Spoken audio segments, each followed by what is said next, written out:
പ്രതിരോധ രംഗത്ത് ഭാരതം ഇപ്പോൾ നടത്തുന്നത് ഒരു കുതിച്ചുചാട്ടം തന്നെയാണ്.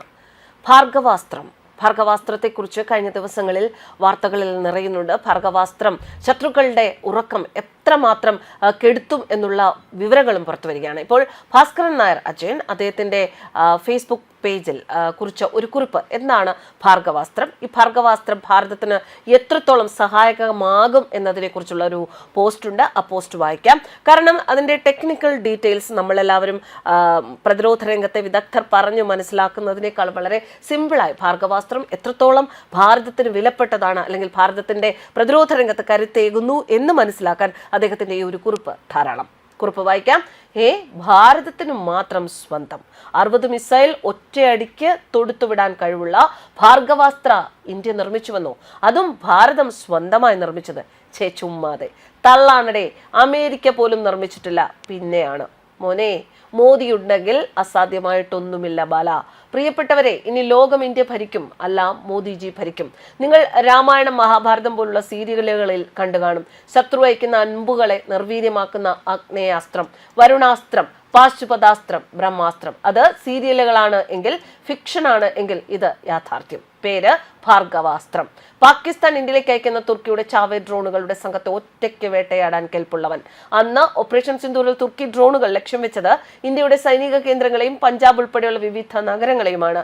ഇനി പാകിസ്ഥാനുമായി അഥവാ നടക്കാൻ പോകുന്ന ഓപ്പറേഷൻ സിന്ദൂരിന്റെ 2ാം ഭാഗത്തിൽ ഇന്ത്യ പാകിസ്ഥാൻ അയക്കുന്ന തുർക്കിയുടെ ചാവേ ഡ്രോണുകളെ തകർക്കാൻ പോകുന്നത് ഭാർഗവാസ്ത്ര കൊണ്ടാണ് മക്കളെ.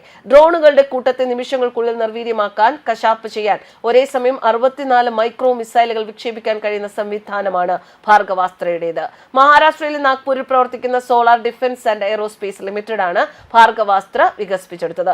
വെറും 10 സെക്കൻഡിനുള്ളിൽ ഒറ്റത്തവണ നിറയൊഴിച്ചാൽ ഇതിൽ നിന്നും 64 മൈക്രോ മിസൈലുകൾ ചെറിപ്പായും. ഇപ്പോൾ പൊതുവെ കൂട്ട ഡ്രോൺ ആക്രമണങ്ങളെ നേരിടുന്ന പ്രതിരോധ സംവിധാനങ്ങൾ ലോകത്തെവിടെയും 4 മിസൈലുകൾ മാത്രം അയക്കാനുള്ള ശേഷിയിൽ ഒതുങ്ങുമ്പോൾ ഭാർഗവാസ്ത്രയ്ക്ക് 64 മിസൈലുകൾ അയക്കാൻ സാധിക്കും. കൈയടിക്കടാ മക്കളെ. ഇങ്ങനെയാണ് അദ്ദേഹം തന്റെ കുറിപ്പ് തുടരുന്നത്. 2 ഘട്ടങ്ങളാണ് ഭാർഗവാസ്ത്ര പ്രതികരിക്കുക. 1ാം ഘട്ടത്തിൽ ഗൈഡഡ് റോക്കറ്റുകൾ ഡ്രോൺ കൂട്ടങ്ങളെ ചിതറിക്കും. 2ാം ഘട്ടത്തിൽ റഡാർ നയിക്കുന്ന മൈക്രോ മിസൈലുകൾ എല്ലാ ചിതറിയ ഡ്രോണുകളെയും നശിപ്പിക്കും. 6 മുതൽ 10 കിലോമീറ്റർ വരെ അകലെയുള്ള ഡ്രോണുകളെ കണ്ടെത്താൻ ഇതിന് ശേഷിയുണ്ട്. ഇവ ഏകദേശം 2.5 കിലോമീറ്റർ വരെയുള്ള ദൂരപരിധിയിൽ എത്തിയാൽ അവയെ നശിപ്പിക്കും. ഏത് കാലാവസ്ഥയിലും ഭാർഗവാസ്ത്ര പ്രവർത്തിക്കും. അതുകൊണ്ട് തന്നെ ഇന്ത്യയുടെ വടക്ക് കിഴക്കൻ അതിർത്തികൾ മുതൽ പടിഞ്ഞാറൻ മരുഭൂമികൾ വരെ ഭാർഗവാസ്ത്ര വിന്യസിക്കാം. റഷ്യയിൽ നിന്നും വാങ്ങി വ്യോമ പ്രതിരോധ സംവിധാനമായ S-400 എന്ന സുദർശന ചക്രയുമായി താരതമ്യം ചെയ്താൽ ഭാർഗവാസ്ത്രയുടെ ചിലവ് തുലവും കുറവാണ്. ഇത് വായിച്ചപ്പോൾ സന്തോഷവും അഭിമാനവും തോന്നുന്നില്ലേ? നമ്മൾ ചെറിയ ആൾക്കാരല്ല, മറിച്ച് 10,000-കണക്കിന് വർഷങ്ങൾക്ക് മുൻപേ സംസ്കാരത്തോടെ ജീവിച്ചവർ. അതേ സനാതനികൾ. സനാതനം, അതിപ്രാചീനം, അത്യന്തം, ന്യൂനതം. കൂടാതെ സനാതനികളായ ദേവിമാരുടെ അനുഗ്രഹം എപ്പോഴും കൂടെയുള്ളവർ. പാർവതി, ദുർഗ, സരസ്വതി, മഹാലക്ഷ്മി തുടങ്ങിയ നിത്യയായ ദേവിമാർ. ഇങ്ങനെയാണ് പോസ്റ്റ് അവസാനിക്കുന്നത്. ലോകത്തും അയൽ രാജ്യങ്ങളിലും മാറിക്കൊണ്ടിരിക്കുന്ന സംഘർഷത്തിന്റെ സ്വഭാവത്തെക്കുറിച്ച് ഈ അടുത്ത ദിവസങ്ങളിലാണ് പ്രതിരോധ മന്ത്രി രാജ്നാഥ് സിംഗ് വാതോരാതെ പറഞ്ഞത്. മഹാരാഷ്ട്രയിലെ നാഗ്പൂരിൽ ആർമിയുടെ ഒരു പരിപാടിയാണ് വേദി. ആ ഉദ്ഘാടന ചടങ്ങിൽ സംസാരിക്കുമ്പോഴാണ് രാജ്നാഥ് സിംഗ് പറയുന്നു, യുദ്ധത്തിന്റെ സ്വഭാവം അത് അതിവേഗം മാറിക്കൊണ്ടിരിക്കുന്നത് ഇന്ന് നമുക്ക് വ്യക്തമായി കാണാനാകും.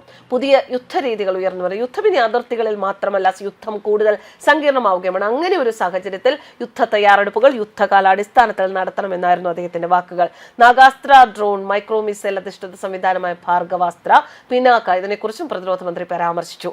ഓപ്പറേഷൻ സിന്ദൂരിൽ നിങ്ങളുടെ കഴിവുകൾ ഞങ്ങൾ കണ്ടു. ഈ സംഘം വികസിപ്പിച്ചെടുത്ത നാഗാസ്ത്ര ഡ്രോൺ വിജയകരമായി വിന്യസിച്ചു.